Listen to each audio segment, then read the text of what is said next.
Welcome to MS cable network news Nandyal. ముందుగా ఈనాటి వార్తలులోని ముఖ్యాంశాలు. బేతంచెర్ల పట్టణంలో ఆవులను, పందులను వీధులు, రోడ్లపైకి వదిలితే చర్యలు తప్పవు. సేవ పేరుతో 15 ఏళ్లు 5 కోట్ల రూపాయలు రైతుల సొమ్ము స్వాహా చేసిన మాజీ ఎమ్మెల్యే శిల్పా రైతులకు క్షమాపణ చెప్పాలి. నన్ను నమ్మించి మోసం చేశారు, న్యాయం చేయండి.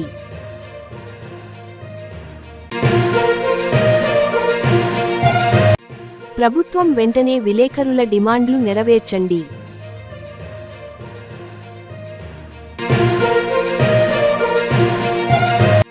కొత్త అక్రిడేషన్లు మంజూరు చేయాలని అధ్యక్షుడి డిమాండ్. మీడియా సోదరులతో కలిసి ఎంఆర్ఓకు వినతి పత్రం. మంత్రి ఫరూక్ చొరవతో నంద్యాల జిల్లాలో యూరియా కొరత లేదు. Market yard chairman Guntupalli Haribabu. Nandyal నడిగడ్డలో వైఎస్ఆర్సీపీ విస్తృత స్థాయి సమావేశం.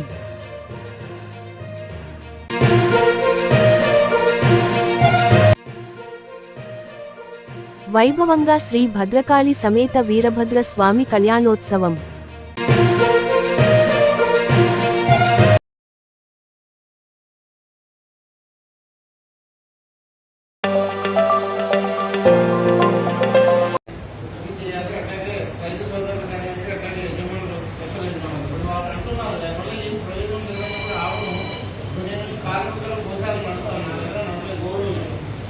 నేను దాదాపు 45,000 నుంచి 50,000 ఒక నెల ఖర్చు పెడుతున్నాను.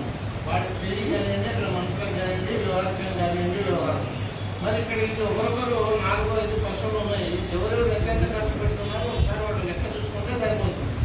కాబట్టి గ్రామం ఉంది కదా, గ్రామం మీద వస్తే ఇప్పుడు హిందూ సమాజంలో ఉండేటువంటి వాతావరణం ఏంటంటే గోవంటే దేవతా స్వరూపం అనేటువంటి భావన ఉంది. కాబట్టి ఇంటికి వస్తే దాన్ని ఏదో పెట్టి పంపిస్తున్నాం.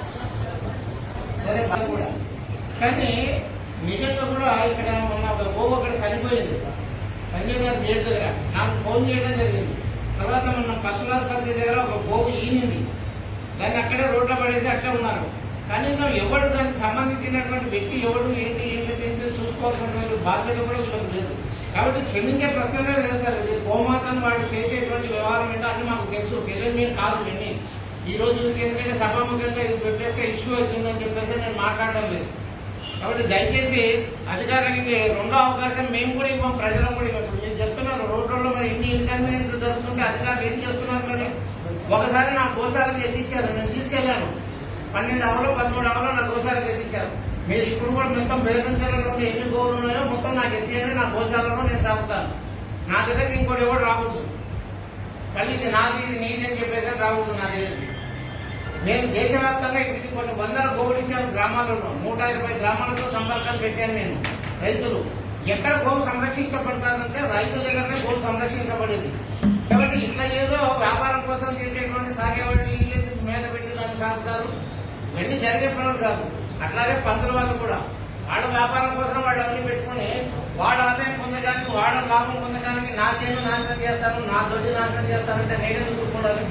కాబట్టి దయచేసి అధికారులు సీరియస్ గా తీసుకోండి. దానికి ప్రజల సహకారం మేము అందరూ సహకారం చేయడానికి సిద్ధంగా ఉన్నాం. ఏ పనికైనా మేము ముందరుండే నిలబడతాం. దానికి మీరు అధికారులు మీ డ్యూటీ మీరు చేయండి.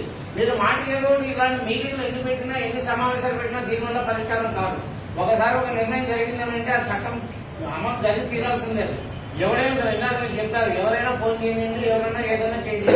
మనం చేసే మంచి పని ఉన్నప్పుడు ముందు జరుపుకోవడం, దానికి ఆరోగ్యం చేయాలని ఉండకుండా గోవు సంరక్షించబడాలి. గ్రామంలో ప్రజలకు ఇబ్బంది కానీ, పిల్లలకు కానీ, స్కూల్కి వెళ్ళిన పిల్లలకు కానీ, వచ్చే వాళ్ళకి కానీ ఎక్కడ పడితే అక్కడ అసలు వెహికల్ పోవాలని పోవడానికి కూడా అవకాశం లేకుండా కారు అయితే ఏమవుతుంది, నేను ఆపి దిగి అవడం లేపి వాటిని పక్క పోయిన తర్వాత కారు తీసుకొని ముందుకెళ్ళాను నేనే. ఇప్పుడు ఆరం కొడితే లేవు. మరి ఇంత టౌన్ లో ఉండే ఎందుకో దాన్ని టార్గెట్ చేయాలి? ఆయన కావాలి, సాగుకోవాలి. అంత ప్రేమ, గోవు మీద ప్రేమ ఉన్నప్పుడు పెట్టుకోమనండి. ఇంట్లో పెట్టుకొని ఆయన గడ్డి జాతం ఇప్పుడు అక్కడ పొలాలలో గడ్డి ఇస్తున్నాము. సెంటు 2 సెంట్లు తెచ్చుకొని ఇంట్లో ఘాట్లో కట్టేసుకొని దాన్ని సంరక్షించుకోమనండి. అప్పుడు దాని విలువ ఏంటో ఆయనకు తెలుస్తుంది. దాని మీద వ్యాపారం కోసం వాడు సాగుకొని ఇది చేయడం కాదు. కాబట్టి దయచేసి ఇంకొక నెక్స్ట్ మీటింగ్ కానీ నెక్స్ట్ చర్చ కానీ జరగకుండా ఒకసారి కఠినమైనటువంటి నిర్ణయం తీసుకోండి. వాళ్ళు అమ్ముకున్నా సంతోషమే, లేదా గోశాలకు ఇస్తామన్నా అన్ని గోశాలకు నేను తీసుకెళ్ళడానికి నేను సిద్ధంగా ఉన్నాను. ఎన్ని గోలైనా తీసుకుంటా. కాకపోతే నేను వాటిని అన్నింటిని కూడా మళ్ళీ గ్రామాలలో రైతులకు ఇవ్వడం జరుగుతుంది. ఆ గ్రామాలలో రైతులకు ఇచ్చినప్పుడు మళ్ళీ ఎవరిని కూడా ఇబ్బంది పెట్టే పరిస్థితి కాదు. దానికి అధికారుల సహకారం మాత్రం ఉంది. కాబట్టి ఇది ఇష్యూ చాలా ప్రాబ్లం ఇది. ఎందుకంటే ఎప్పుడో దీన్ని ఖండించాల్సినటువంటి విషయం ఇది. ఇంతకాలం మనం దీన్ని అవకాశం ఇచ్చిన వాళ్ళని జీవనం చేయడానికి, కానీ ఇది సరైనటువంటి జీవన విధానం కాదు, జీవన పద్ధతి కాదు. కాబట్టి దానికి ఏం చేయాలనేటువంటిది ఆయన చేయగలిగే శక్తి ఆయనకు ఇది ఉంటే గోవు తెచ్చుకున్నాడు. ఆయన కట్టేసుకోవడానికి ఆయన ఇంటి దగ్గర స్థలమే లేదు, ఆయనకు కళ్ళం తొట్టి లేదు, గోవు కూడా తీసుకొస్తున్నాడు. ఎక్కడ తెస్తాడు దానికి? ఒకటి కళ్ళమో ఇంకోటో నీళ్ళు తీసుకోవాలి, అక్కడ చిన్న బాగా వేసుకోవాలి, అక్కడ మనుషులు పెట్టుకోవాలి, సూపర్విజన్ మంచి కూడా నీళ్లు దాని దాని గురించి ఆలోచన చేయాలి. మరి అలాంటివన్నీ చేసేదానికి లేకుండా ఊరికేదో ఆవడం పెట్టేసి పొద్దున్నది తాను వదిలేస్తే అది ఊరి మీద పడి సిగ్నేస్ వస్తుంది. ఏడ పడుకుంటుందో తెలియదు, ఎక్కడ ఉంటుందో తెలియదు, ఎవరిని రావంటేది ఎవరు చెప్పడు. ఆఖరికి ఒకసారి ట్యాగ్ కూడా వేయించాను. ఇవన్నీ నంబర్లన్నీ కూడా ఒకసారి లిస్ట్ తయారు చేసేసి అన్ని వేయించినప్పటికీ కూడా ఎన్ని ప్రయత్నాలు చేసినప్పుడు కూడా ఈ పద్ధతి వీళ్ళలో మార్పు రావాలి. మీరు ఎవరైతే ఉన్నారో దాని మీద జీవించేటువంటి ప్రయత్నం చేసేవాళ్ళు కరెక్ట్ అయినది కాదు. వాళ్ళు నిజంగా పాలమ్ముకోనో లేకుంటే ఇంకోటి ఏదో వెన్నమ్ముకోనో ఏదో చేసుకొని బతుకుతున్నారంటే పెట్టుకోవచ్చు, తప్పుడు. వాడు జాగ్రత్తగా చూసుకుంటాడు. కాబట్టి రకంగా ఇంకో రెండో అవకాశం ఇవ్వద్దండి. ఇదేమి ఇచ్చి దీనేమి దేశాన్ని ఉద్ధరించే పనే కాదు. ఇది ఎవడో నలుగురు బతకడం కోసం గోమాతను సంపాల్సినంత అవసరం లేదు. కాబట్టి దయచేసి అర్థం చేసుకోండి అధికారులు కూడా. లేదా దీని మీద భవిష్యత్తులో ఇంకా ఇలాగే కంటిన్యూ జరిగిందంటే పెద్ద ఉద్యమాన్ని తీసుకొస్తాం. మళ్ళీ ఇది ఓపెన్ గా చెప్తున్నాను నేను. డైరెక్ట్ విజయనగరంలో ఉద్యమాన్ని మొదలెట్టాం.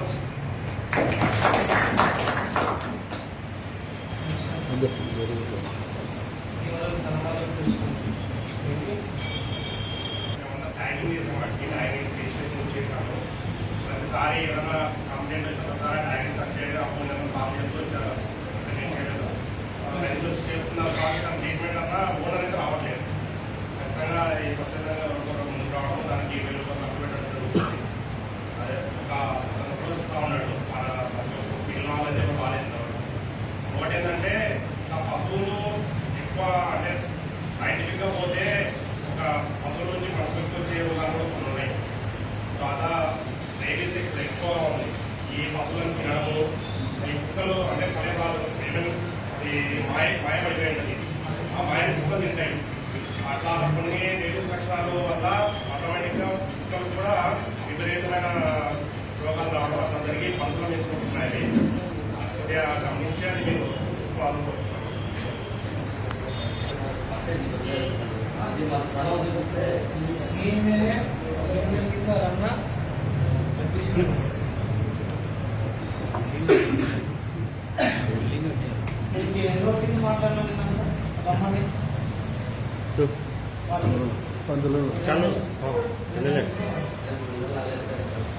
అంతకుముందు ఒకసారి మీరు ఎంతమంది ఉన్నారు, ఎంత కావాలి, ఎన్ని ఫ్యామిలీ డీటెయిల్స్ వాళ్ళు ఆధార్ కార్డు ఇస్తే గవర్నమెంట్ కూడా ఇస్తానని మీరు ముందు పడతారు. అది మీ సమస్య. రాకుంటే నేనేం చేస్తా, ఊళ్ళో తిరిగి అంతే. అది మీ సమస్య. మంచిగా మీకు లోన్ ఇప్పిస్తాను, సమర్పిస్తాను చెప్తున్నాను. మీరు రాకపోతే నేనేం చేయలేను. నాకేం కావాలో తిరగకూడదు. రూరల్ కంటే అర్బన్ కంటే తిరగకూడదు. అంటే మేము అనుకుంటాం వస్తే మేమే సాయం చేస్తాం గవర్నమెంట్. లేకుంటే మేమేం చేయాలా?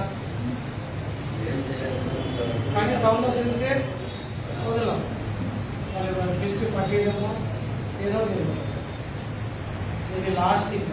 నెక్స్ట్ రెడీగా ఉన్నాం వాళ్ళు. ఏమంటే అందరూ కడుపు కోసం కష్టపడే ఉద్దేశంతో రోడ్డు పడుతుంది. మీకు 3వ సార్లు చెప్తున్నాను.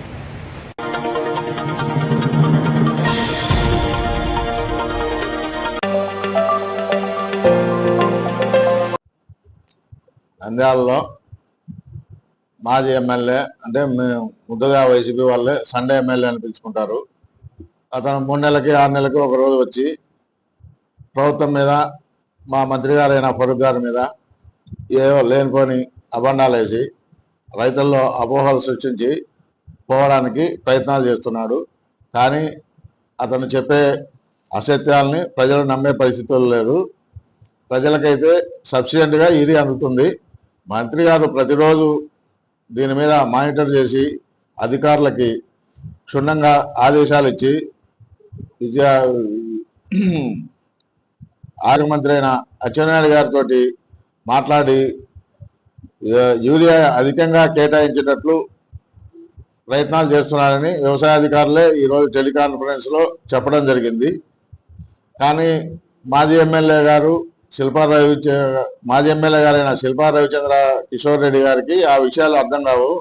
అతను బేసికల్గా రైతు అయితే రైతుల కష్టాలు తెలుస్తాయి, కానీ రైతు కాదు ఎక్కడో వ్యాపారం చేసుకునే అతనికి రైతుల కష్టాలు తెలియదు. కాబట్టి ఏదో నోటికి వచ్చేట్టు మాట్లాడి వెళ్ళిపోతున్నాడు. ఇంకో విషయము, నంద్యాల మార్కెట్కు సంబంధించి గత 15 సంవత్సరాలుగా వాళ్ళు నామినల్ లీజు రాసుకొని అతి తక్కువ ధరకి రూములు తీసుకొని 20 రూములు వెనక గోడౌన్ తీసుకొని సంవత్సరానికి 40 లక్షల రూపాయలు మార్కెట్ యార్డ్కి రైతులకి అన్యాయం చేస్తున్నారు. ఈ 15 సంవత్సరాల్లో వాళ్ళు దాదాపు 5 కోట్ల రూపాయలు మార్కెట్ యార్డ్కి నష్టం కలిగించారు. మార్కెట్ యార్డ్ అంటే ఎవరిది? రైతులది. రైతులకి 5 కోట్ల రూపాయల నష్టం జరిగింది ఈ 10 సంవత్సరాల్లో.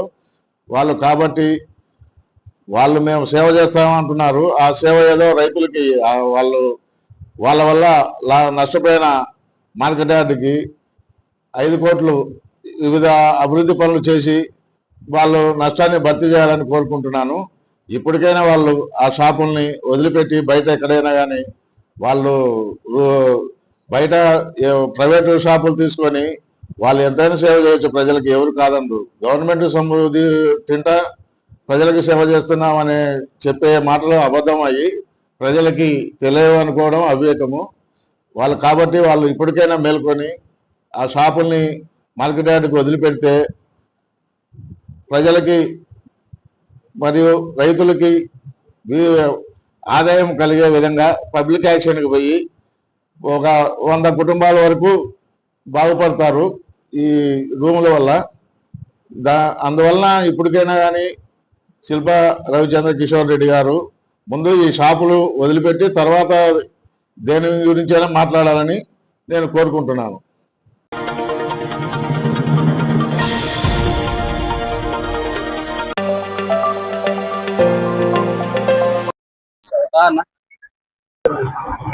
పేరు వాహిదా, వైఫ్ ఆఫ్ షేక్ మెహబూబ్ బాషా. నేను గతంలో మెప్మా సిఆర్పీగా పనిచేస్తుంటే కొన్ని అనివార్య కారణాల వల్ల హోల్డ్ పెట్టారు 2022 సంవత్సరంలో. అప్పటి నుంచి నేను మళ్ళీ టీడీపీ పార్టీలో చేరి టీడీపీ తెలుగు మహిళా నంద్యాల నియోజకవర్గ కార్యదర్శిగా పనిచేస్తుంటుంది. కొందరు నా మీద లేనిపోని అలిగేషన్స్ పెట్టి మొదట్లో ప్రభుత్వం గెలిచిన సంవత్సరం నెలకే నా మీద లేనిపోని అలిగేషన్స్ పెట్టి మీడియాకి వేశారు. అది మాబున్ని ఇసుక చాన్ వల్ల చెల్లెలు 2,50,000 రూపాయలు ఇచ్చేది ఉంటే దాన్ని హైలైట్ చేసి గతంలో ఒకసారి వేశారు. మళ్ళీ అదే కంప్లైంట్ ని రీసెంట్ గా నెలన్నర కిందట మళ్ళీ దాన్ని కంప్లైంట్ రూపంగా ఇచ్చి దాన్ని ఒకే వ్యక్తి, మిగతా గ్రూప్ లో వాళ్ళైతే ఎవరు లేరు, ఒకే వ్యక్తి కంటిన్యూగా ఇచ్చుకుంటూ చేసుకుంటా నాపై లేనిపోని అలిగేషన్స్ పెట్టి నా మీద వాళ్ళు ఎందుకు కోపం పెంచుకున్నారో ఏమో తెలియదు. మీడియా మిత్రులు కూడా ఒకటి గమనించాల్సింది ఇక్కడ ఏమిటంటే, గతంలో ఏ వ్యక్తి అయితే కంప్లైంట్ ఇచ్చి నన్ను పేపర్లకు ఎక్కించినారో అదే వ్యక్తి తిరిగి మళ్ళీ ఇప్పుడు కూడా ఇవ్వడం జరిగింది. అలాగే నాకు మెప్మా సెక్షన్ లో పనిచేస్తున్న దూదేకుల హుసేన్బికి గత 10 ఏళ్ల నుంచి స్నేహ పరిచయం ఉంది మా ఇద్దరికి. ఆమె ద్వారా పరిచయమైన వ్యక్తి కాశిరెడ్డి. ఆ కాశిరెడ్డి కూడా నన్ను పరిచయం చేసినారు హుసేన్బి గారు. సో పొలిటికల్ గా నువ్వు తిరుగుతున్నావు కదా, ఏంటి ఎట్లా ఏమి అని ఆయన అడగగా, నేను లోకేష్ ఫ్రెండ్ని, 24 hours లోకేష్ అన్న దగ్గర ఉంటాము, నేను స్టేట్ వైడ్ గా ఎంక్వైరీ అదేదో సంథింగ్ ఏదో రిపోర్టర్ ఏదో అన్నాడు. మొత్తానికైతే నాతో అనడం లోకేష్ ఫ్రెండ్ అని చెప్పారు. లోకేష్ ఫ్రెండ్ తో అన్నగారితో ఉన్నటువంటి ఫోటోలు కూడా నన్ను చూపించి, ఈ హుసేన్బి కానీ ఆ కాశిరెడ్డి అనే వ్యక్తి కూడా కానీ నాకు తెలిసిన పరిచయస్తులకు ఉద్యోగాలు ఇప్పిస్తాను, నీకు కూడా కొంచెం ఏదో బాగుంటది, పేరు ఉంటది అనే ఉద్దేశంతో నేను కూడా ఆశపడి, డబ్బుకైతే ఆశపడలేదు, ఇతరులకు ఇప్పిస్తే రాబోయే రోజుల్లో నాకు కూడా మంచిగా ఉంటది అనే పేరు ఉద్దేశంతో ఆశపడి నేను కూడా కొందరు వ్యక్తులతో అమౌంట్ కట్టియడం జరిగింది. కట్టించిన అమౌంట్ కూడా పఠాన్ మాలిభాష అర్బన్ అటెండర్ పోస్టుకి 2 లక్షల రూపాయలు, యాలూరు నివాసి అయిన సమీర 80,000, నాజీర్ 1,75,000, తర్వాత అలాగే అఫ్రోజు 2 లక్షల రూపాయలు. ఫేక్ లెటర్స్ అన్ని ఇచ్చేసి, ఇదిగోండి ఈ వ్యక్తే లోకేష్ అన్న ఫ్రెండ్ వ్యక్తున్న వ్యక్తి ఈ వ్యక్తే. ప్రతి ఫోటో ఎవ్రీ ఫోటో మ్యాటర్ కింద పెట్టడం కానీ, స్టేటస్ రూపంగా కానీ ఈ వ్యక్తి ఫోటోలు చూపించి చేసి నేను లోకేష్ దగ్గర ఉన్నాను ఎవరెవరితో మాట్లాడించి నా దగ్గర అయితే డబ్బులు తీసుకోవడం జరిగింది. కాకపోతే లెటర్స్ కూడా ఇచ్చాడు మహానుభావుడు. ఆ హుసేన్ బి ఈ కాశిరెడ్డి గారు కలిసి నాకు లెటర్స్ కూడా ఇవ్వడం జరిగింది. ఇదిగోండి ఈ లెటర్స్ ఇచ్చారు. తీరా ఈ లెటర్స్ తీసుకొని సెక్షన్ అంట ఏదైతే నేను జాబ్ కట్టినానో దానికి సంబంధించి అపాయింట్మెంట్ లెటర్స్ అని ఇవి ఇచ్చారు. ఇవి తీరా తీసుకొని పోయి సెక్షన్ లో అడగగా ఇవి ఫేక్ అమ్మా, ఇవి మేము ఇవ్వలేదు అని చెప్పడం జరిగింది. అది కనుక్కున్న వెంటనే నేను ఏదైతే ఈ దూదేకుల హుసేన్కి ఫోన్ చేసి అడగగా తను కాశిరెడ్డికి కాన్ఫరెన్స్ కలవగా అది కూడా మార్కెట్ యాడ్ 20 ఆయన మన గుంటుపల్లి అన్న హరిబాబు గారి నామినేషన్ ప్రమాణ స్వీకారం మరుసటి రోజు ఉండే. ఆ రోజు ముందు రోజే అక్కడ మన మార్కెట్ యార్డ్ దగ్గరకు వచ్చి ఆ మేడంని నేను నిలదీయగా కావాలంటే అక్కడ సీసీ ఫుటేజ్ ఉంది, అది కూడా మీరు చూసుకోవచ్చు. సమయం 7:30 గంటల సమయం. అతనితో కాన్ఫరెన్స్ పెట్టించి నన్ను బెదిరించి భయభ్రాంతులకు గురి చేసింది.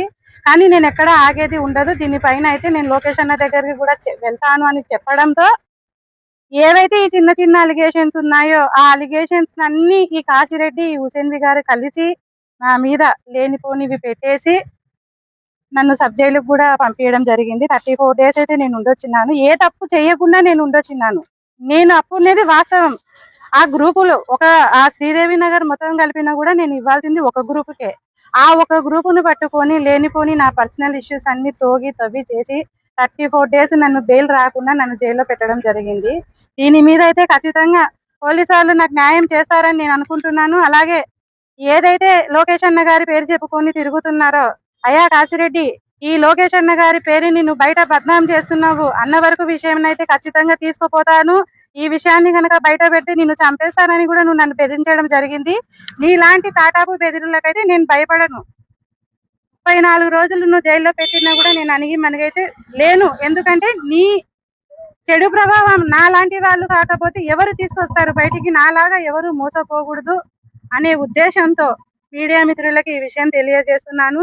ఖచ్చితంగా అయితే నాకు పోలీసు వాళ్ళు సహకరిస్తారు, నాకు న్యాయం జరిగేలా చేస్తారు. వెరీ ఇంపార్టెంట్ గా మన గౌరవనీయులు ముఖ్యమంత్రి శ్రీ నారా చంద్రబాబు నాయుడు గారి తనయుడి కుమారుడి పేరు చెప్పుకొని ఇటువంటి పనులు చేస్తూ లుచ్చా లోపర్ పనులు చేసుకుని తిరుగుతున్న కాశిరెడ్డి గారి మీద ఆయన యాక్షన్ తీసుకుంటారని నేనైతే నమ్ముతున్నాను. ఆయన చేస్తారు కూడా. దయచేసి ఇటువంటి లోఫర్ లుచ్చా నా కొడుకులు మాటలు విని ఎక్కడ మీరు మోసపోవద్దని నేను కూడా మీడియా రూపంగా నేను తెలియజేస్తున్నాను. ఇంకొకటి, గుండంపాటి శిరీష వైఫ్ ఆఫ్ సోమనాథ శర్మ నాకే పరిచయం అయ్యింది. ఏదో సోషల్ మీడియాలో నేనున్న నా ఫొటోస్ నా ఫోన్ నెంబర్ తీసుకొని నేను చేసే కొన్ని సోషల్ మీడియాలో పనులు చూసి ఆయమ్మ నా ఫోటోలు తీసుకొని నా నెంబర్ తీసుకొని పరిచయం అయితే నాకే అయ్యింది. నేనే పరిచయం చేసుకున్నాను.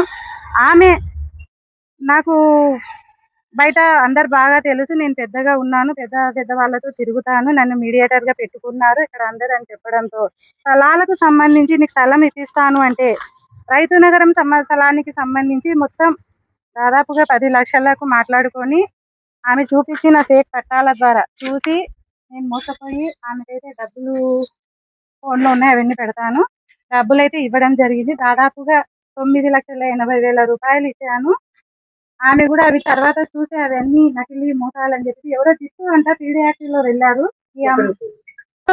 పీడీ యాక్ట్ కింద ఆయన వెళ్ళారంట. ఈ గుండంపాటి శిరీషకైతే పెద్ద రౌడీ రౌడీ నాయకులతో అయితే పరిచయం ఉంది. అంతా చేసేటివన్నీ ఆమె పనులు అట్లాంటివి. తర్వాత నాకు తెలిసింది. ఆమెను తెలుసుకొని ఒకసారి కొట్టడం కూడా జరిగింది. నేను కొట్టి నాకు రావాల్సిన అమౌంట్ కోసం నేను మాట్లాడితే లాయర్ ఖలీల్ సార్ దగ్గరికి పిలిపించి ఆమె నేను 1 నెలలో కడతాను అని చెప్పడం జరిగింది. ఇంకొకటి 6 నెలలు గడిచినా కూడా ఆమె డబ్బులు ఇవ్వకపోతే తిరిగి అదే లాయర్ దగ్గరికి పోతే ఆ లాయర్ గారు లేని సమక్షంలో కృష్ణారెడ్డి లాయర్ దగ్గర కూడా నా సమస్య నీకు చెప్పడం జరిగింది. ఆయన కూడా ఇస్తాదిలేమ్మా అని చెప్పడం జరిగింది. ఇంతవరకు ఇవ్వలేదు. ఆమె చేసేటివన్నీ గతంలో 2022 సంవత్సరం అనుకుంటా మహానందిలో పూజారి గారు చనిపోవడానికి కారణం కూడా తనే. ప్రతి స్టేషన్‌లో ఆమె గురించి మీరు ఎంక్వైరీ చేసుకోండి. మీడియా మిత్రులారా ఆమె గురించి ఎంక్వైరీ చేసుకోండి. ఎంక్వైరీ చేసుకున్న తర్వాతనే ఆమె గురించి ఏదైనా ఉంటే మీరు తీసుకోండి. గోవా నుంచి రైతు నగరంలో ఎవరో మనకు తెలియదు. నాకొచ్చిన ఇన్ఫర్మేషన్ ప్రకారం చెప్తున్నాను. గోవా నుంచి ఆడపిల్లలని తెప్పించి ఇక్కడ ఉన్న కొందరు వ్యక్తులకి సంబంధాలు అంటగట్టి డబ్బులు వసూలు చేస్తాదనేది అయితే నేను విన్నాను. ఇంకొకటి ఆమె ఫోటో కూడా మీకు చూపిస్తున్నాను ఇప్పుడు.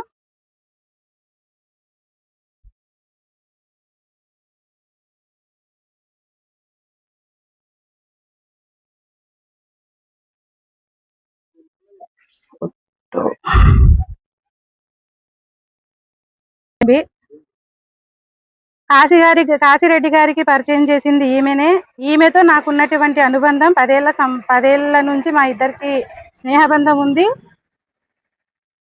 ఈమెని నంద్యాల రావడానికి కూడా కారణం నేనే. నిర్మా సెక్షన్ లో సిఓగా రావడానికి కూడా కారణం నేనే. అనిల్ అన్న గారితో కొట్లాడి మరి ఈమె నంద్యాలకు వేయించుకున్నాను. ఒకటి ఆమె ఫోటో చూపిస్తా. శిరీషది ఖలీల్ సార్ దగ్గర కూర్చొని ఆమె రాసిచ్చిన పేపర్స్ ఇవి.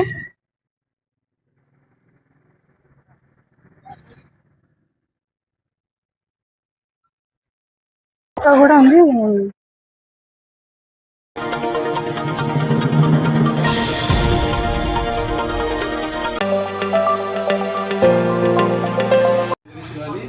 ప్లస్ ఐడి ఉన్న వాళ్ళకి ఇవ్వాలనేది కొంచెం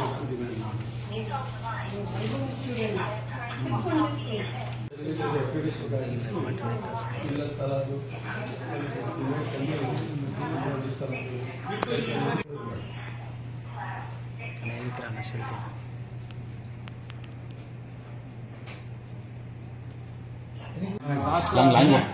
పెద్దలు పిలుపుపోయినప్పుడు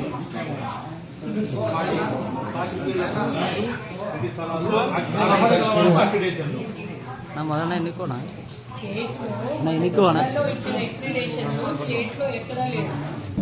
అవునా కదా?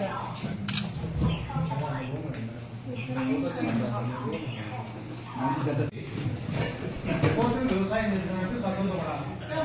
జిల్లాలో 2 బస్తాలకి 6 బస్తాలు 10 బస్తాలు వేసేసి భూమి అంతా ఈరోజు రాష్ట్ర కమిటీ పిలుపు మేరకు జర్నలిస్ట్ డేగా డిమాండ్స్ డేగా దీన్ని పరిగణిస్తూ గౌరవ కలెక్టర్ గారికి వినతిపత్రం అందించడం జరిగింది. ప్రధానంగా అక్విడేషన్ సంబంధించి గత ప్రభుత్వము బాగా కుదించింది. 23,000 అప్లికేషన్ ఉన్న అక్విడేషన్లో ఒక్కసారిగా 9,000 కుదించింది. కాబట్టి గత టీడీపీ హయాంలో ఉన్న అక్విడేషన్ మళ్ళా పునరుద్ధరించాలా, 25,000కు ఇళ్ల స్థలాలు ఇవ్వాలా, సార్వత్రిక ఎన్నికల సమయంలో కూటమి ప్రభుత్వం ఇచ్చిన హామీలన్నీ కూడా అమలు చేయాలని నంద్యాల ఏపీడబ్ల్యూజే కమిటీ డిమాండ్ చేస్తుంది. ఆ వైపుగా అధికార యంత్రాంగము దీనికి సంబంధించిన ప్రక్రియను వేగవంతం చేసి ప్రతి ఒక్క 25,000కి కూటమి వాళ్ళు ఇచ్చిన హామీని నెరవేర్చాలని మేము కోరుతున్నాం. అర్హత గల వాళ్ళకి రాష్ట్ర ప్రభుత్వం సమాచార శాఖ మంత్రి గారు, కమిషనర్ గారు ఇమీడియట్గా కూర్చొని మీరు ఎన్ని ఇవ్వగలుగుతారో ఏమి అన్నారో కొత్త అక్రిడేషన్లు ఇచ్చేదానికి ముందడుగు వేయాలని మేము కోరుతున్నాం. ఎందుకంటే ఎక్స్టెన్షన్ చేయడం వలన చాలామంది రాష్ట్ర వ్యాప్తంగా అయితే నంద్యాల కాదు రాష్ట్ర వ్యాప్తంగా చాలామంది జర్నలిస్టులు ఎదురు చూస్తున్నారు. దయచేసి పాదయాత్రలో కూడా లోకేష్ బాబు గారు చెప్పినారు అర్హత గల అందరికీ ఇస్తామని చెప్పి. అదొకటి. ముఖ్యంగా జర్నలిస్టులకు అందరికీ మనవి ఏంటంటే ఇప్పుడున్నటువంటి అధికారులు కానీ నాయకులు కానీ టిడ్కో ఇండ్లు మీకు ఇస్తామని అంటే తీసుకోండి. ఎందుకంటే నేను నిజం చెప్తున్నాను, 2009లో చాలా మంది పాత్రికేయులు చాబోల్ రస్తాలో అప్పుడు స్థలాలు ఇస్తే అంత దూరమా అక్కడికి పోయి ఎవరుంటారు అని చెప్పి చాలా మంది కొంతమంది వెనకడికి చేసినారు, కొంతమంది తీసుకున్నారు, అమ్ముకున్నారు. అది వేరే విషయం. ఈ రోజు దాని వాల్యూ మీకు తెలియదు. అంటే ఆ రోజు తీసుకున్నటువంటి వాళ్ళు ఈ రోజు అనుభవిస్తున్నటువంటి ఇది చూసి కొంతమంది మేము తప్పు చేశామని అనుకుంటున్నారు. ఎప్పుడైనా విలువ పెరిగేది స్థలాలకు, ఇళ్లకు. టిడ్కో ఇండ్లు ఇస్తే తీసుకుందాం. టిడ్కో ఇండ్లు ఈ రోజు అక్కడ ఏం ఉండకపోవచ్చు, అన్ని ఏర్పాటు చేస్తారు. మనం తీసుకుంటామంటే లైట్లు ఏర్పాటు చేస్తారు, నీళ్లు ఏర్పాటు చేస్తారు, అన్ని రకాల వసతులు ఉంటాయి. భవిష్యత్తులో 10 ఏళ్ల తర్వాత చాలా వాల్యూ అవుతుంది. ఇప్పుడు వాల్యూ లేదని మీరు అనుకోవచ్చు. ఇప్పుడు గతంలో 15 ఏళ్ల కిందట వైఎస్ నగర్ ముందు పెట్టినప్పుడు ఎంతో మంది పోయి చూసి వచ్చినారే గానీ తీసుకోలేదు. ఇప్పుడు అదే వైఎస్ నగర్ నందమూరి నగర్ లో మా ఫ్లాట్ అంటే మా ఫ్లాట్, అది దొంగ సర్టిఫికేట్, ఇది ఫేక్ పట్టా అని చెప్పి పోలీస్ స్టేషన్ లో కేసులు పెట్టుకుని తిరుగుతున్నారు. కాబట్టి రాకుండా టిడ్కో ఇల్లు ఇస్తే మంత్రి గారితో మాట్లాడి, హౌసింగ్ డిపార్ట్మెంట్ తో మాట్లాడి టిడ్కో తీసుకుందాం. ఫస్ట్ ఆఫ్ ఆల్ మన గృహం అంటే ఇది ఉండేది, అది తర్వాత మీద మాకు స్థలాలు కావాలా, సెంటర్ కావాలంటే కుదరదు. కొద్దిగా ఆలోచించి ముందు వచ్చే తీసుకుంది నా అభిప్రాయం. తర్వాత మనం భవిష్యత్తులో డిమాండ్ల కోసం కలిసికట్టుగా పోరాడాలి. 5వ తేదీ అయిన ఈ రోజు రాష్ట్ర వ్యాప్తంగా ఏపీడబ్ల్యూజే జర్నలిస్ట్ డిమాండ్ డేను నిర్వహించమని చెప్పి ఇచ్చిన పిలుపు మేరకు ఈరోజు నంద్యాల జిల్లాలో జర్నలిస్టుల యొక్క డిమాండ్ల గురించి మన గౌరవ కలెక్టర్ గారికి వినతి పత్రం ఇవ్వడం జరిగింది. ముఖ్యంగా గత ప్రభుత్వం తెలుగుదేశం ప్రభుత్వం ఉన్నప్పుడు 20,000 మందికి రేషన్ కార్డులు ఉంటే, పోయిన ప్రభుత్వం కేవలం 9,000 మందికి మాత్రమే మనకు అక్రిడేషన్ కార్డు ఇవ్వడం జరిగింది. చాలా ఇబ్బందులు ఎదుర్కొన్నాం. జర్నలిస్టులకు ఒక ఐడి వచ్చేది అక్రిడేషన్ కార్డు. దాన్ని పునరుద్ధరించి అందరికీ అక్రిడేషన్ ఇవ్వాలని చెప్పి మనం ఏపీడబ్ల్యూజే ప్రభుత్వానికి ఎలక్షన్ కు ముందే అడగడం జరిగింది. అర్హులైన ఒక్కరికి ఇస్తామని చెప్పి కూటమి ప్రభుత్వం మనకు హామీ ఇవ్వడం కూడా జరిగింది. మరపోతే గతంలో 2016లో గౌరవనీయులు చంద్రబాబు నాయుడు ముఖ్యమంత్రిగా ఉన్నప్పుడే మనకు ప్రమాద బీమాను ఇంట్రడ్యూస్ చేయడం జరిగింది. దాన్ని కూడా కొన్ని మెరుగులు దిద్ది దాన్ని కూడా మళ్ళా పునరుద్ధరించాలని మరొక డిమాండు. అలాగే జర్నలిస్టుల పిల్లలు, ఎందుకంటే ఈరోజు జర్నలిస్టులకు జీతభత్యాలు లేవు, చాలా దయనీయమైన పరిస్థితిలో ఉన్నారు. ఆ వృత్తి మీద ప్రేమతో ఒక సంఘానికి మనం ఒక మన వంతుగా సేవ చేయాలని, ప్రభుత్వానికి ప్రజలకు మధ్యన వారధిగా ఉండి ఆ కార్యక్రమాన్ని నిర్వహిస్తున్న గౌరవప్రదమైన జర్నలిస్టుల పిల్లలు చదువుకోవాలంటే ప్రైవేట్ స్కూళ్లలో చాలా దుర్భరమైన పరిస్థితి. ఈ విషయాన్ని గత నెలలో ఏలూరులో జరిగిన రాష్ట్ర కార్యవర్గ సమావేశంలో నేను కూడా లేవనెత్తడం జరిగింది. 26 జిల్లాలకు గాను కేవలం ఒక 4 జిల్లాల కలెక్టర్లు ఇవ్వడం జరిగింది. 22 జిల్లాల ప్రతినిధులు ముక్తకంఠంగా దానికి సపోర్ట్ చేసి దీన్ని ప్రభుత్వం దృష్టికి తీసుకుపోవాలా, దీని విషయంలో మనం ధర్నాలు చేపట్టడానికే సిద్ధపడాలా, నిరాహార దీక్షలు చేయడానికి సిద్ధపడాలని చెప్పి ఏక తీర్మానం చేయడం జరిగింది. ఈ విషయాన్ని కూడా ప్రభుత్వం దృష్టికి తీసుకుపోతున్నాం. అలాగే ఇప్పుడు అక్రిడేషన్ కార్డు లేకపోతే ఇన్సూరెన్స్ చేయలేం. మనం ప్రభుత్వం మనకు ఎంత ఇచ్చి కూడా అక్రిడేషన్ కార్డు అనేది ఒక ఐడెంటిటీ, ఆ అక్రిడేషన్ కార్డు ఉండాలని చెప్పి అనే ఉద్దేశంతో మనం అందరికీ అక్రిడేషన్ కార్డు ఇవ్వాలని చెప్పి కూడా మనం డిమాండ్ చేయడం జరిగింది. ఇకపోతే ఎలాంటి ఆదాయం లేదు. ఈరోజు పిల్లలను చదివించుకోవడానికే మనం ఇబ్బంది పడుతుంటే హెల్త్ కార్డ్స్ కావాలి మనకు. హెల్త్ స్కీమ్ కూడా హెల్త్ కార్డు ఇచ్చారు, హెల్త్ స్కీమ్ ఇచ్చారు, దాన్ని ఇంకొంచెం మాడిఫై చేయాలని చెప్పి కొన్ని సవరణలతో మనం రాష్ట్ర కార్యవర్గంలో మనం తీర్మానం చేసి దాన్ని ప్రజల దృష్టి ప్రభుత్వం దృష్టికి తీసుకుపోవాలని చెప్పి నిర్ణయించడం జరిగింది. ఇకపోతే కూడు గుడ్డ ఉండిపోయా, మనకు ఉండడానికి నీడ లేదు. కాబట్టి జర్నలిస్టులకు అందరికీ ప్రతి ఒక్క అర్హులైన ప్రతి ఒక్కరికి మనకు ఇళ్ల స్థలాలు గాని టిడ్కో గృహాలు గాని ప్రభుత్వం ఏర్పడక ముందు జర్నలిస్టులందరికీ డబుల్ బెడ్రూమ్ ఇల్లు ఇస్తామని చెప్పి మనకు ప్రమాణం చేయడం జరిగింది. ఆ దాంట్లో కూడా ఈరోజు జరుగుతున్న జాప్యంగా మన ఏపీడబ్ల్యూజీ ఆలయంలో మన గత 3 సార్లు మనం ప్రభుత్వంలో మన ముఖ్యమంత్రిని కలవడం జరిగింది, మన గారిని కలవడం జరిగింది. ఆ మినిస్టర్ గారు కూడా ఉన్న సమస్య ఏమంటే లోకేష్ గారి పాదయాత్రలో సోషల్ మీడియా యూట్యూబ్ జర్నలిస్టులకు కూడా అక్రిడేషన్ కార్డులు అయితేమి జర్నలిస్టులకు ఉన్న ప్రతి ఒక్క దాన్ని వాళ్ళకు కూడా అర్హత కలిగేటట్టు చేస్తానన్న ప్రామిస్ ను ఏ విధంగా దీన్ని తీసుకురావాలి, సీనియారిటీని తీసుకురావాలన్నా, ఆ జర్నలిస్టులు గతంలో ఎక్కడైనా పనిచేసినారా, వాళ్ళ సీనియారిటీ ఏమి, దాన్ని బేస్ చేసుకుని చేయాలనే ఒక జాప్యం జరుగుతుంది. కాబట్టి ఈసారి ఆ జాప్యం జరగకుండా త్వరగా నిర్ణయం తీసుకుని జర్నలిస్టులకు త్వరగా మనకు అక్రిడేషన్లు ఇవ్వాలని చెప్పి కోరుతున్నాం. ఇంకోటి ఏమంటే ఈ వృత్తిలో ఎంతో ఒడుగుదొడుగులు పోయి మనము జీవితాన్ని అంతా దానికి దారపోసి రిటైర్మెంట్ అప్పుడు ఏమీ లేకుండా బయటకు పోతున్నాం. కానీ చాలా రాష్ట్రాల్లో జర్నలిస్టులకు పెన్షన్ స్కీమ్ ఉంది. చాలా ఇంపార్టెంట్ అయిన పెన్షన్ స్కీమ్ ను కూడా ఖచ్చితంగా మన ఆంధ్రప్రదేశ్లో ఇంప్లిమెంట్ చేయాలని చెప్పి ఈ డిమాండ్ చేయడం జరిగింది. ఇవన్నిటినీ మనం సాధించుకుంటాం. ఏపీడబ్ల్యూజే నాయకత్వం చాలా స్ట్రాంగ్ ఉంది. ఐజేయూ ఆధ్వర్యంలో ఏపీడబ్ల్యూజే దీన్ని ముఖ్యమంత్రి ప్రధాన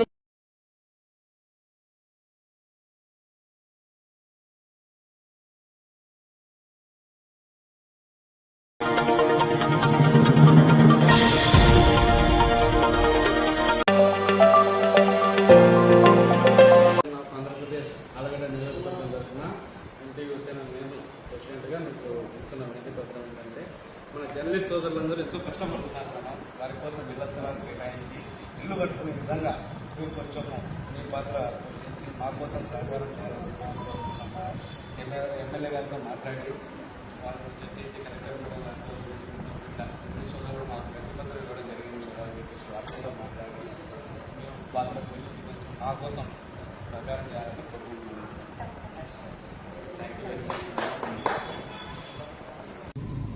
అందరికీ నమస్కారం. Journalist of sports association of Andhra Pradesh Allagadda నియోజకవర్గం తరఫున ఎన్టీవీ హుస్సేన్ అనే నేను ఈరోజు ఎంఆర్ఓ గారికి వినతి పత్రం ఇవ్వడం జరిగింది. మన మీడియా సోదరులందరి తరఫున విషయం ఏంటంటే, జర్నలిస్ట్ సోదరులు ఎంతగానో పగలు రాత్రి తేడా లేకుండా ఎంతో కష్టపడుతున్నారు. వాళ్ళకు ఎంత గుర్తింపు ఉన్నా కానీ కనీసం ఇళ్ల స్థలాలు కూడా ఇవ్వడం లేదు. ఆ ఇళ్ల స్థలాల కోసం కేటాయించాలని చెప్పేసి ఇల్లు కట్టుకునే విధంగా ప్రోత్సహించాలని చెప్పేసి ఎంఆర్ఓ గారికి వినతి పత్రం ఇవ్వడం జరిగింది. గౌరవనీయులైన ఎమ్మెల్యే గారితో కూడా చర్చించి, కలెక్టర్ గారితో కూడా చర్చించి ఎంఆర్ఓ గారు సరైన నిర్ణయం తీసుకొని మా జర్నలిస్ట్ సోదరులందరి కోసము వారు కృషి చేయాలని కోరుకుంటున్నాము. అదేవిధంగా రాష్ట్ర ప్రభుత్వం కూడా వర్కింగ్ జర్నలిస్ట్ సోదరులందరినీ గుర్తించి, వారి యొక్క కష్టాన్ని గుర్తించి, వారు ఎల్లవేళలా ప్రజల శ్రేయస్సు కోసం పనిచేస్తున్నటువంటి జర్నలిస్ట్ సోదరులందరినీ గుర్తించి వారికి అక్రిడేషన్లు మంజూరు చేయాలని చెప్పేసి జేసీఆఫ్ ఆలగడ్డ నియోజకవర్గం తరఫున నేను డిమాండ్ చేస్తున్నాను. డిమాండ్స్ డే సందర్భంగా జర్నలిస్ట్ సోదరులందరికీ నా యొక్క అభినందనలు. ఈరోజు ఎంఆర్ఎఫ్స్లోకి వచ్చినామంటే మెయిన్ ఉద్దేశము వర్కింగ్ జర్నలిస్టు ఆలగడ్డ నియోజకవర్గంలో పనిచేస్తున్న జర్నలిస్ట్ సోదరులందరికీ ఇళ్ల స్థలాలు, పట్టాలు మంజూరు చేయాలని, అలాగే ఆలగడ్డ ప్రాంతంలో ప్రత్యేకంగా జర్నలిస్ట్ కాలనీ ఏర్పాటు చేయాలని ఈరోజు ఎంఆర్ఓ ఆఫీస్ గారు వచ్చి ఎంఆర్ఓని కలవడం జరిగింది. అలాగే ఎంఆర్ఓ వినతి పత్రం చేయడం జరిగింది. వీరందరికీ MRO madam, RDO, collector, MLA దృష్టికి తీసుకెళ్లి త్వరితగతిన జర్నలిస్టులందరికీ స్థలాలు, పట్టాలు మంజూరు చేయాలని, అలాగే రాష్ట్ర ప్రభుత్వం కూడా పనిచేస్తున్న జర్నలిస్ట్ సోదరులందరికీ త్వరితగతిన నూతన అక్రిడేషన్ మంజూరు చేయాలని, అలాగే వారు ప్రమాద బీమా ఇన్సూరెన్స్ అప్లై చేసుకోవడానికి త్వరితగతిన అక్రిడేషన్ మంజూరు చేస్తేనే అవకాశం ఉంటుంది. అలాగే జర్నలిస్ట్ పిల్లలు స్కూల్లో చదువుతున్న ప్రైవేట్ స్కూల్లో చదువుతున్న విద్యార్థులందరికీ 50% రాయితీ కల్పించాలని జర్నలిస్ట్ స్పోర్ట్స్ ఆంధ్రప్రదేశ్ తరఫున డిస్టిక్ ఆర్గనైజేషన్ కంబాషాంకు నేను కోరుతున్నాను, డిమాండ్ చేస్తున్నాను.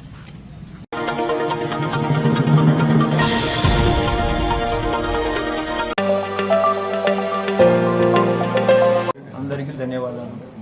నేను ఫస్ట్ మాట్లాడడం ప్రెస్ మీటింగ్ కూడా తెలియజేస్తున్నాను మీకు. మా దీగుంట సొసైటీకి పోయిన నెల 7వ నెల 29వ తారీఖు వరకు ప్రమాణ స్వీకారం చేసినాను. అంతకుముందే 6,377 బస్తాలు యూరియా వచ్చినది. మళ్ళా డిఏబి 2,360 బస్తాలు డిఏబి వచ్చినది. ముందు వర్షాలు ఈ సంవత్సరం 15 రోజులు ముందు వచ్చినాయి. ప్రతి ఒక్కరు రైతులు యూరియా చిక్కదని ముందు జాగ్రత్తగా ముందు చూపు తీసి పెట్టుకుంటున్నారు. అందువల్ల యూరియా కొడతంటూ లేదు, రాజకీయం అంటే ఏం మేము చేయడం లేదు. ఇదల్లా వాళ్ళు వైసీపీ వాళ్ళు మా మీద దూరప్రచారం చేసి చెడ్డపేట దానికి తెలియజేసానికి ఈ విధంగా చేస్తున్నారు. అంత తప్ప ఏదైతే లేదు.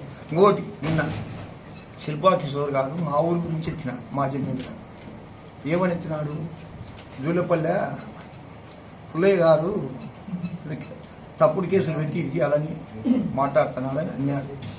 ఆ అమ్మాయి అగ్రికల్చర్ అమ్మాయి ఏడ్చి పోగులేటన ఇట్లా తిట్టినాడు నన్ను. ఈడ సిద్ధకొట్టకు వచ్చింది, జూనపల్లి పంచలే పంచురమ్మ. నేను 4 కాణాల మీటింగ్ ఉన్నాయి, 4 ఇంటికి పోయాలకు ఏడ్చింది. ఏం మాట ఈ విధంగా మాట్లాడినాడు అన్నాడు. అంటే ఒక ఆయన మా సిద్ధకొట్ట శ్రీనివాసరెడ్డి, గుడిపాటి శ్రీనివాసరెడ్డి అడిగినా ఏమన్నా అన్నాడంటే కాసేపు అనలేదు నేను, మళ్ళీ అన్నాడన్నా అని చెప్పినాడు. అన్నాక తిరుపతి రెడ్డి నేతని పక్కలో ఉన్నాడు, ఉంటే ఆయన అన్నాడని అన్నాడు. ఆ శ్రీనివాసరెడ్డి వైసీపీ వాడినేమన్నా, తిరుపతి రెడ్డి టీడీపీ దువారు తిట్టినాడు సర్పంచ్. దువారు తిరిగితే ఆ అమ్మాయి కంప్లైంట్ ఇచ్చింది, ఎస్ఐ కంప్లైంట్ ఇచ్చింది, చేసింది.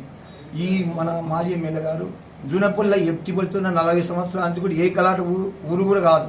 వాళ్ళ నాయకులు మండల నాయకులకు తెలుసు జూనపల్లి అంటే ఎట్టాడదో. అట్లాంటిది మాకు రాజకీయం వైసీపీ వాళ్ళు దౌర్జన్యం చేస్తారు, రాష్ట్రం ప్రశాంతంగా ఉంది అని జూనపల్లి ఏదో ఈ పొద్దు మేము గలాటలు పెట్టుకున్నట్టుగా మాట్లాడుతున్నాడు. మా చంద్రబాబు నాయుడు మా పరుగు సార్ గలాటలు వద్దు, ప్రశాంతంగా ఉండరు, బాగుండరని చెప్తున్నాడు. వాళ్ళని చూసి మేము నడుచుకుంటున్నాం. ఇప్పుడు మా మంత్రి గారు దృష్టికి తీసుకుపోతున్నాం. మా దీగుండ సొసైటీకి ఇప్పుడు నేను ఎక్కినాక ఒక బస్సు కూడా మంత్రి గారి దృష్టికి తీసుకుపోయి ప్రతి ఒక్క ఊరికి 2 లోడ్లు 2 లారీలు యూరియా డిఏపి కావాలని కోరుకుంటూ మా మంత్రి గారికి తెలియజేసుకుంటాను అని వచ్చి గొడవ పెట్టుకున్నాడు. గొడవ పెట్టుకొని అగ్రికల్చర్ అమ్మాయి పక్క పోయింది. మా సుబ్బారావు రవి పంచుతుంటే ఫోటోలు పెట్టి ఎమ్మెల్యే దృష్టికి మాజీ ఎమ్మెల్యే దృష్టికి తీసుకుపోయి మాజీ ఎమ్మెల్యే ఈ విధంగా మా ఊరు గలాటైన ఊరు కాదు జూలపల్లి, వాళ్ళ మండల నాయకులు తెలుసు, తాలూకాకు తెలుసు, జిల్లాకు కూడా తెలుసు, జూలపల్లి అంటే పోలీస్ స్టేషన్ కూడా తెలుసు. అటు ఊరి మీద వాళ్ళ ఇళ్ళల్లో ఆడపిల్లలు ఉన్నారు, మన ఇళ్ళలో ఆడపిల్లలు ఉన్నారు. అగ్రికల్చర్ అమ్మాయిని ఆయన దువారుగా మాట్లాడినాడు. మళ్ళీ ఏదో మేము తప్పుడు కేసు పెట్టించి ఈ విధంగా మాట్లాడడం సబబు కాదు. వాళ్ళ వైసీపీ నాయకులకు వాళ్ళు ఏదో ఈ పొద్దు ఏం సొడ్డు లేదు, మనం ఏం చెప్పనీకి సొడ్డు లేక ఈ పొద్దు ఈ విధంగా మాట్లాడుతున్నారు. నేను ఎంపీటీసీకి ఇచ్చినానో లేదో తెలుసుకోరి.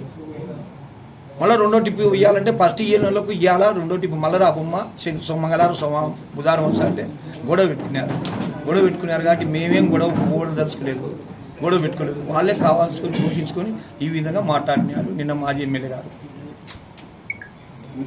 రవిచంద్ర కిషోర్ రెడ్డి గారు తన ఇంట్లో మీటింగ్ పెట్టి జిల్లెల గ్రామంలో పంజుల చంద్రశేఖర్ రెడ్డి అన్యాక్రాంతంగా లారీని ఆఫ్ చేసి ఇతరులకు తరలించే అనే మాటను చెప్పినాడు. రవిచంద్ర కిషోర్ రెడ్డి గారు తన స్థాయి మరిచి తాలూకా స్థాయి లీడర్, తాలూకా స్థాయి మాజీ ఎమ్మెల్యే, గ్రామ స్థాయి లీడర్ను పేరున పిలిచి తెలుగుదేశంలో చేస్తున్నారు అనేది అది పద్ధతి కాదు. మామూలుగా అంతకుముందు మీ గవర్నమెంట్లో అదే జిల్లెల గ్రామానికి పోయిన ఎండకారుకు గవర్నమెంట్ వచ్చిన తర్వాత ఈ పోయిన ఎండకారుకు ఒక రైతు భరోసా కేంద్రంలో 8,000 బస్తాలు యూరియా ఇచ్చి ఆవాలు పండించుకుని రైతులు ఒక్కొక్క ఎకరాకు 2 క్వింటాలు 3 క్వింటాలు అయినాయి. ఒక్కొక్క బస్తా 15,000 రూపాయలు అమ్ముకొని వాళ్ళు సంతోషంగా ఉన్నారు. ఇప్పుడు ఈ సంవత్సరం 48 టన్నులు యూరియా, 48 టన్నులు యూరియా, 52 టన్నులు డిఏపి తీసుకొని మామూలుగా జిల్లాలో ప్రతి ఎవరినైనా ఇస్తారు కానీ ఛాలెంజ్ ఇచ్చా. జిల్లాలో వైఎస్ఆర్ నాయకులు కానీ ఎవరికైనా కానీ రవిచంద్ర కిషోర్ రెడ్డి కానీ జిల్లాల గ్రామానికి వచ్చి ఎక్కడైనా కానీ పెట్టమని మామూలుగా మేము అన్యాయం చేసినాము, మేము చెందినాము, జిల్లాలో చంద్రశేఖర్ చేసినాడని అన్యాయం చేసినా చెప్పమని చెప్పు. ఏ దానికే చర్చకు సిద్ధం. మేము ప్రతి ఒక్క బస్తా 1,350 రూపాయలు తమ్మినాం. యూరియా 270 రూపాయలు తమ్మినాం. మామూలుగా నిన్న మినిస్టర్ గారు నాకు కావద్దు అంటే 2 రోజులు పంపించి 106 మందికి 5 బస్తాల చొప్పున ఇచ్చి చేసినారు. చూసుకోండి, ఎప్పటికైనా కానీ జిల్లాలో ఏ దానికే చర్చమే. నేను మామూలుగా చర్చ ఏ దానికైనా చర్చ సిద్ధమే. అన్యాయంగా మాట్లాడకూడదు, అక్రమంగా మాట్లాడకూడదు. తన స్థాయికి మరిచి గ్రామ స్థాయికి లీడర్లు ప్రతి గ్రామ పేరు పిలుస్తున్నారు. మామూలుగా అంతకుముందు ఎట్లా చేసినారు? వైసీపీ గవర్నమెంట్ చేశారు. జిల్లాలో రైతు భరోసా కేంద్రం ఉంది. వైసీపీ గవర్నమెంట్ 5 సంవత్సరం ఉన్నది. రైతు భరోసా కేంద్రం నుండి ఒక్క బస్తా ఇచ్చినారు. నేను ఛాలెంజ్ ఇస్తా. 5 సంవత్సరంలో ఛాలెంజ్ చేసుకోవాలి. రేపు జిల్లాలకు వచ్చి 5 సంవత్సరాలు ఎంత ఇచ్చినారు, నిన్న ఎంత ఇచ్చినామని చూసి ఛాలెంజ్ ఇస్తాను. నేను యాదాన్ని చేద్దాం. నమస్కారం. నా పేరు నిన్న మాజీ ఎమ్మెల్యే శిల్పా రవిచంద్ర కిషోర్ రెడ్డి గారు ఊరు పేర్లెత్తి మీరు ఏదో చేసినారు తెలుగుదేశం లీడర్లు అని ఇచ్చేసినారు. మేమైతే అందరికీ నిష్పక్షపాతంగా ప్రతి రైతుకు ఒక్కొక్క రైతుకు 4 బస్తాలు 3 బస్తాలు 5 బస్తాల లెక్కన ప్రతి రైతుకు న్యాయం చేశాం మేము. ఆయన ఊరు పేరెత్తి మనిషి పేర్లు చెప్పి ఇది చేయడం సమంజసంగా లేదు. ఇప్పటికైనా ఆయన అలాంటి దుష్ప్రచారం మానుకొని వాళ్ళ పని వాళ్ళు ఎవరి పని వాళ్ళు చేసుకొని పోతారు. ఈ విధంగా తెలియజేస్తున్నాం.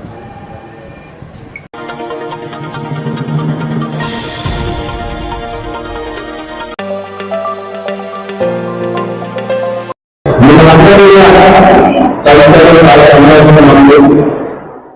దాదాపు ఎన్నికలకు పోయి ఒక సంవత్సరం 2 కాలం మామూలుగా మరొకసారి మనం వెళ్తామని చెప్పేసి భావించాము, కష్టపడ్డాము. కానీ సరే మనం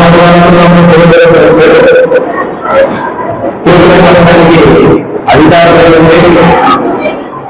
మరి సంవత్సరం కాలం పాటు కాలం పాటు ఈ కొత్త ప్రభుత్వం తర్వాత గత ప్రభుత్వానికి ఈ ప్రభుత్వానికి తేడా ఏంటంటే మీకు స్పష్టంగా చెప్పకుండా లేదా అని చెప్పేసి ఏ ఒక్క పథకమన్నా ఇస్తున్నారా? కొన్ని ఏడాది మొదటి సంవత్సరంలో ఏ ఒక్క పథకమన్నా వస్తున్నారు? ఈ ఏడాది తల్లికి వందనమని చూపిస్తున్నారు. అది కూడా మనం మీటింగ్లు పెట్టి ఏమి చేయడం లేదు అంటే మన పార్టీ వాళ్ళు మాట్లాడుతున్నామని ప్రదర్శిస్తున్నారు. దాంట్లో కూడా గతంలో మన పార్టీ ఉన్నప్పుడు ఇచ్చినటువంటి పల్లెల సంఖ్య 2190 పల్లెలకి 4 వార్డులు ఉంటే దాదాపు ఈ ప్రభుత్వంలో ప్రభుత్వంలో 487 మంది పల్లెలు పథకాన్ని రద్దు చేసి వాళ్ళందరికీ రాకుండా చేసిన పాపం ఏమన్నా ఈ ఒక్క సంవత్సర కాలంలో ఈ కూటమి ప్రభుత్వం మనకి ఏమైనా కార్లు ఇచ్చినాయా? నేల ఏమైనా లభిస్తున్నారా? మన ఆర్థిక వ్యవస్థ ఏమైనా బాగుపడిపోయి మన అందరం మీద ప్రమాణంగా పథకాలు లభిస్తున్న పరిస్థితి ఏమైనా ఉన్నామా? మరి ఆ సంవత్సరం ఎందుకు వచ్చింది, ఈ సంవత్సరం ఎందుకు రాలా? ఈ ప్రశ్నకి మాత్రం వాళ్ళు సమాధానం తెలియదు. ఎంతసేపు ఉన్నా సరే మేము ఇచ్చినాం ఎవరు మాట్లాడలేదు. మననే పోయిన ఏడాది తల్లి అవన్నీ మీకు ఎక్కువ కదా. మరి ఆ రోజు ఆ డబ్బు ఎవరు మళ్ళీ మీరందరికీ ఏం చేశానమ్మా, ఆడపిల్లలకి 18 సంవత్సరాలు పైన ప్రతి నెల 1500 రూపాయలు ఇస్తామా చెప్పినాడు. వస్తాయమ్మా? 1500 వస్తున్నాయా నెల నెల? ఎవరికైనా అకౌంట్లు పడ్డాయా? మనకి తెలుసు చంద్రబాబు నాయుడు గారు అనేది మన అందరికీ కూడా తెలుసు. కానీ మనం ఎంత అమాయకులం అంటే ఒకసారి ఎవరైనా మోసం చేస్తారు, రెండోసారి మోసం పోతారు, మూడోసారి మోసం చేయడం చాలా చాలా కష్టం. ఇక్కడ తెలుగుదేశం నాయకులు 4వ మోసం చేశాను. నేను ఒకటే మిమ్మల్ని అందరూ కూడా ఆలోచించమని చెప్పి జగన్మోహన్ రెడ్డి గారు వచ్చినప్పుడు కరోనా కష్టకాలు కరోనాలో మన అందరూ ఎంత ఇబ్బంది పడ్డామో మనకి మందులు ఇచ్చారు, ఇంటింటికి రేషన్ పంపిస్తున్నాడు, ఇంటికి డబ్బు పంపిస్తున్నాడు, ఇంటికి మాస్కులు పంపిస్తున్నాడు. ఎవరికైనా కరోనా వస్తే మనం అన్ని ఒకే రోజులో ఉంటే వాళ్ళందరికీ కూడా కరోనా ఉంటుందని చెప్పి క్వారంటైన్ సెంటర్లు పెట్టి అందరూ అక్కడ వైద్యులు చేస్తున్నామని చంద్రబాబు గారు ముఖ్యమంత్రి కావాలని మనకందరికీ గుర్తుంది. చాలా మంది సీనియర్లు ఉన్నారు. ఎన్టీ రామారావు గారి దగ్గర నుంచి స్వర్గీయ నేత ఎన్టీ రామారావు గారి దగ్గర నుంచి లాక్కున్నారు. ఎలా లాక్కున్నారు? వైశాఖ సాక్షిగా ఆయన మాట్లాడితే ఎమ్మెల్యేలు కొనుక్కొని వైశాఖ హోటల్లో పెట్టుకొని తన సొంత మామైనటువంటి ఆయన మీదికి చెప్పులు విసిరేసి అసహ్యంగా అతన్ని ఒక ఆడ తల్లి నెపం పెట్టేసి తన విద్యను తీసుకున్న వ్యక్తి, అంత నికృష్టమైన రాజకీయం చేసిన వ్యక్తి చంద్రబాబు. అనుభవం చెప్పి 98.5% 2% పన్నులు అమలు చేసిన వ్యక్తి మా జగన్. అభివృద్ధి ఫలాలు మనము అనుభవిస్తూ ఇంతకంటే ఎక్కువ ఇస్తాడు చంద్రబాబు నాయుడు చెబుతున్నాడు కదా.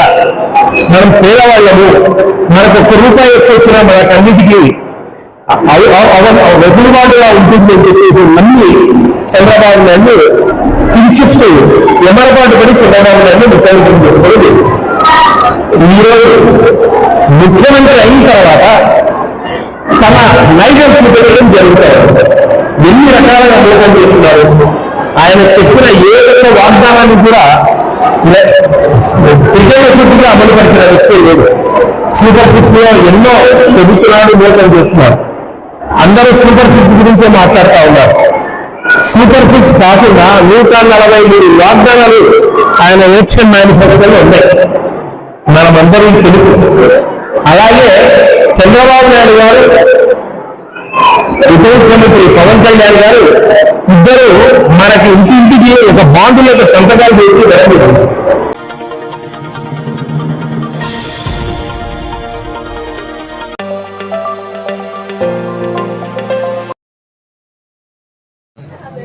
ఓం నమో భగవతే వీరభద్రాయ. ఓలూరు గ్రామంలో కొన్ని వందల సంవత్సరాల నుంచి వేసేటువంటి గ్రామ దేవత, గ్రామానికి భద్రమైనటువంటి వాడు వీరభద్రేశ్వర స్వామివారు. స్వామివారి యొక్క ఆలయానికి శాశ్వత ధర్మకర్తలు లాల్ సింగ్ వంశీకులు, లాల్ సింగ్ శేఖర్ గారు.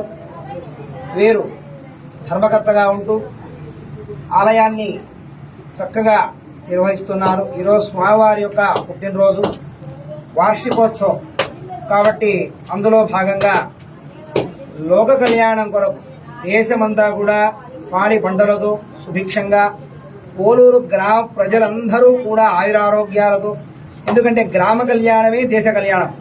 పల్లెలే పట్టణాలకు పట్టుకొమ్మరు, పట్టణాలే దేశాలు. అలాగా ఈ పల్లె ప్రజలంతా కూడా ఇక్కడ గ్రామంలో గ్రామదేవత స్వామివారు ఒక గ్రామానికి సంబంధించి దేశానికంతా కూడా క్షేమాన్ని కలిగించి అందరికీ భద్రము. స్వామివారి పేరులోనే భద్రత ఉంది. వీరభద్రుడు, భద్రం అంటే భద్రత, రక్షణ ఇచ్చేటువంటి స్వామివారు వీరభద్ర స్వామివారి యొక్క కళ్యాణాన్ని వాళ్ళు ఎంతో వ్యయ ప్రయాసలతో కూడుకొని ఈ యొక్క నాగశేఖరప్ప గారు అలాగే లాల్ సింగ్ శేఖరప్ప గారు వారిద్దరూ కూడా నడుం బిగించి స్వామివారి యొక్క కళ్యాణాన్ని, అన్నదాన కార్యక్రమాన్ని ఎంతో దేదీప్యమానంగా స్వామివారి కళ్యాణాన్ని, గండాదీప మహోత్సవాలు, గ్రామోత్సవాలు, నందిధ్వజ సేవలు ఇవన్నీ కూడా చక్కగా నెరవేరుస్తున్నారు. ఈ యొక్క కార్యక్రమాన్ని అందరూ కూడా భక్తులంతా కూడా చూసి తరింతురు కాక. ఓం నమః శివాయ. నంద్యాల మండలం కోరూరు గ్రామంలో వెలిసిన శ్రీ భద్రకాళి సమేత వీరభద్ర స్వామి కళ్యాణోత్సవము గత 14 సంవత్సరాల నుంచి నిర్వహిస్తున్నాం. ఇందులో భాగంగా ఈరోజు స్వామి అమ్మవారి లీలా కళ్యాణ మహోత్సవం అత్యంత వైభవంగా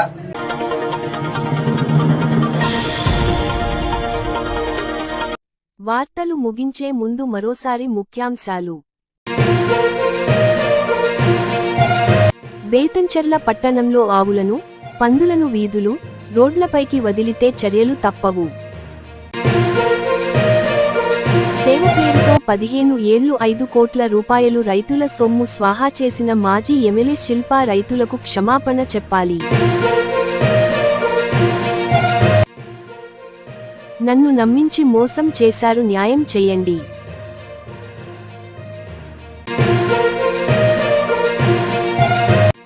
ప్రభుత్వం వెంటనే విలేకరుల డిమాండ్లు నెరవేర్చండి.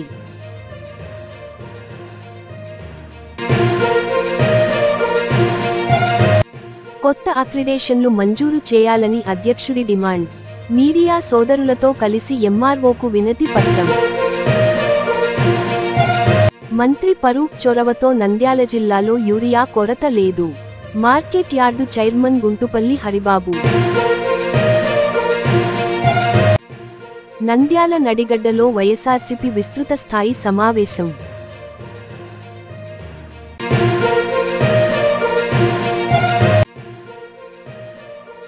వైభవంగా శ్రీ భద్రకాళి సమేత వీరభద్ర స్వామి కళ్యాణోత్సవం.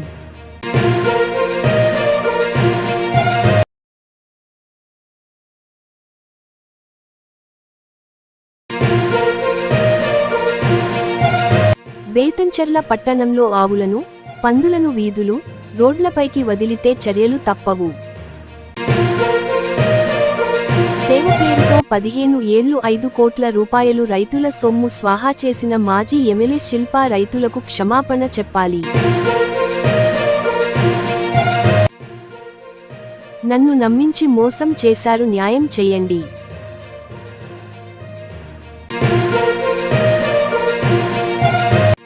ప్రభుత్వం వెంటనే విలేకరుల డిమాండ్లు నెరవేర్చండి.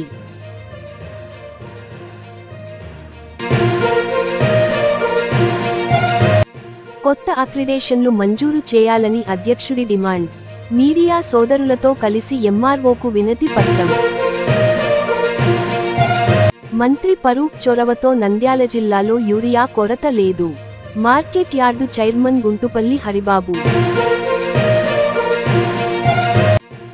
నంద్యాల నడిగడ్డలో వైఎస్ఆర్సీపీ విస్తృత స్థాయి సమావేశం.